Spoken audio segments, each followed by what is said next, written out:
Salama daholo eo Antandera resantsika ny zava-misy amin'izao fotoana izao. Io miresaky ny tontolon'ny politika na fanadiana fana ny toetra raha tato ato zay satria maro ireo zay kandida no hirotsaka ho ben'ny tanàna indrindra fa ireo kandida izay kalaza toy ny Andriamatoa Marc Ravalomanana izay hirotsaka ho ben'ny tanàna ny Antananarivo. Eo ihany koa Irivo Rakotovao izay nilaza fa hirotsaka ho ben'ny tanàna ny Mahajanga. Ary ny any Toliara dia mafana amin'izao ankehitriny zao ny raharaha resaka fisamborana Anthony Perkins ka nilaza ny heviny mahakasika an'izay Andriamatoa sy teny randrasolo haiko raha nanambara mazava tsara fa misy kajikajy politika ny tiana hatao matono samborana mialohany fiatrehana an'izao fifidianana ho ben'ny tanàna izao i Tony Perkins izay kandidan'izy ireo no fakafakaina amintsika ato anatin'ity video ity ka manasantsika rehetra anaraka an'ity video ity hatramin'ny farany. Azadiny ny milike ny video antsika ary tsarovatrany miabony amin'ny antsika mba hahafahanareo manaraka tsy tapaka ny video zay lefa ny amsesy tamatagasy toy izao ny fanaovana azy. Tsy ampandela moa isika fa avetrany tonga de vavany ndawary. Mafana tokoa ny toetra raha politika amin'izao ankehitriny izao satria samy niezaka nanatitra ny taratasy firitsanko fidiny avokoa ireo kandida kalaza tato ato zay ary eo ihany koa nanao fanambarana amin'ny fahavanonany irotsako fidina ho ben'ny tanàna izay tamin'ity herinandro ity. Ka isan'izany Andriamatoa Rivo Rakotovao izay nilaza mpahabe maso fa hirotsaka ho ben'ny tanàna ny Mahajanga araky ny fanambarana izay nataony ihany tamin'iny andro mahaliny. Ny volany firaisankina no manolotra azy ao Mahajanga ao ka izy araky izany ny kandida izay itokisan'izy ireo ho atolotra amin'izay fidianana ho ben'ny tanàna ny Mahajanga izay. Manoloana an'izay moa dia maro ny samy maneho ny heviny indrindra fa ireo mpanaraka vaovao ara-politika any Mahajanga ny milaza hoe fanga efa tsisy toerana intsony ao Antananarivo renivohitra ao ka any Mahajanga no hilatsaka amin'izay fifidianana ho ben'ny tanàna izay ho ireo zay zanaky ny Mahajanga manoloana an'izay rehetra izay. Ao ndray ireo milaza fa tohanantsika izy ireo malagasy io no atolotry ny fanoherana dia ambatohano. Lalaovindry mpanao politika mihitsy ny malagasy satria lasa miharihary loatra izao ny fikafika sy ny kajikajy ara-politika ataon'ireo antoko politika isan-karazany amin'ny fanolorana ny kandida an'izy ireo nanomboka tamin'ny sombamboaka iny hatramin'izao fifidianana ben'ny tanàna izao. Mbola ao anatiny izay firotsanko fidina ho ben'ny tanàna izay hatrany dia fantatra tamin'iny andro maliny fa tonga nametraka ny taratasy filatsahako fidina ho ben'ny tanàna ny Antananarivo teny amin'ny Ovek Isotry sy ny filoha teoloha Marc Ravalomanana. Nahatsapa izy fa tena no asarotina ny filatsahako fidina ho ben'ny tanàna. Ankoatra ny caution efa tena lafo tsy maintsy asiana ny fandriampahalemana sy fahafahana. Ny eto amintsika nefa tsy izay fa raha vao miteny kely na manambara ny ao am-pony dia tonga dia fampitahorana sy ny fanagadrana ho izy hatrany. Izay moa ny fanehoan-kevitry ny Andriamatoa Marc Ravalomanana mahakasika ny zava-misy amin'izao fotoana izao amin'ilay hoe fisamborana ary ny fampitahorana amin'ny fanagadrana izay. Tadidio anefa fa efa nanao an'izany ihany koa Andriamatoa Marc Ravalomanana fony izy mbola filoham-pirenena tamin'izany fotoana izany ary tamin'ny androny mihitsiny no tena nampirongatra an'izay fampitahorana sy fisamborana izay tamin'izany fotoana izany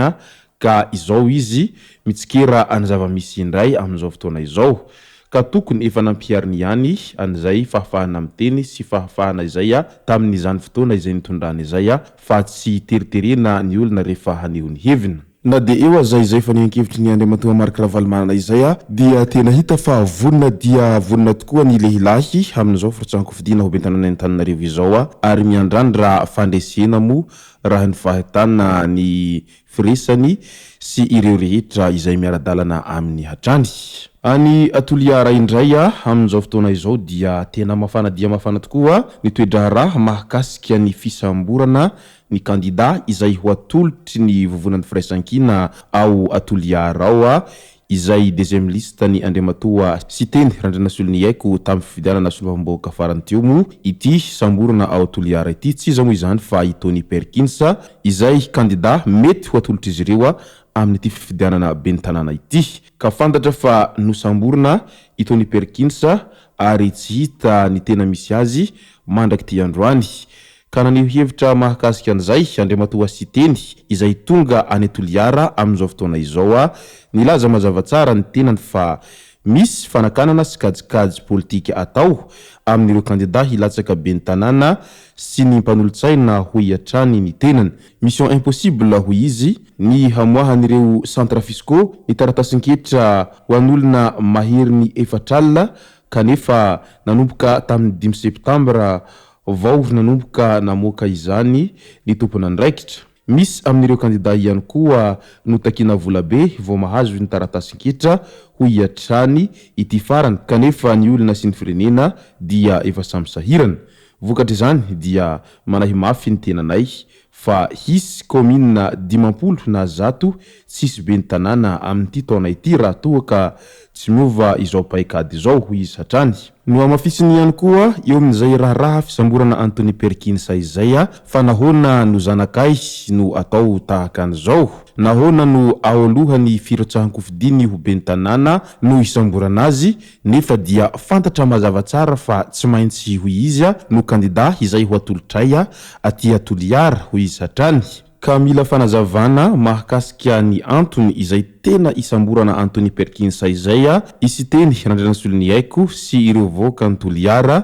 amin'izao fotoana izao ary mangataka ny mpitandro ny filaminana mba hitondra ny fanazavana mahakasika an'izay izy ireo mba hahatonga ny raharaha izay tena mba hazava tsara ho an'ny be sy ny maro. So dia mantsy ho hiatrany andriamatoa Siteny tahaka ny nanjo any ben'ny tanànany Diego izay hita fa namoahana fanambarana fisamborana ihany koa talohan'ny fifidianana solombavambahoaka farany teo iny ka taorian'izay dia tena tsy afaka nirotsaka ho solombavambahoaka mihitsy ny ben'ny tanànany Diego izay hita fa tena nalaza dia nalaza tokoa ary tena mamimbahoaka raha ao Diego Sierez zay ka sao dia lahy tahatahaka an'izay ny zavatra tiana hatao aty aminay Atoliara ho hiatrany Siteny Randrianasolon'ny Aiko ka izay no mampanahy azy ireo amin'izay hoe resaka kajikajy sy ny azo adika hoe resaka kidnapping politika izay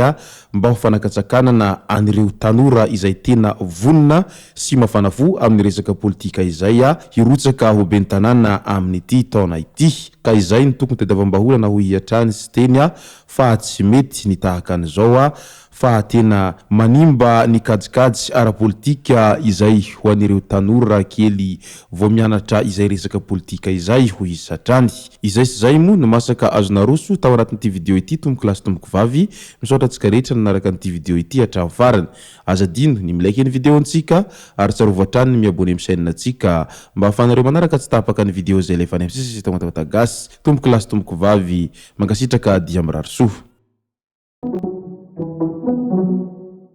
Thank you.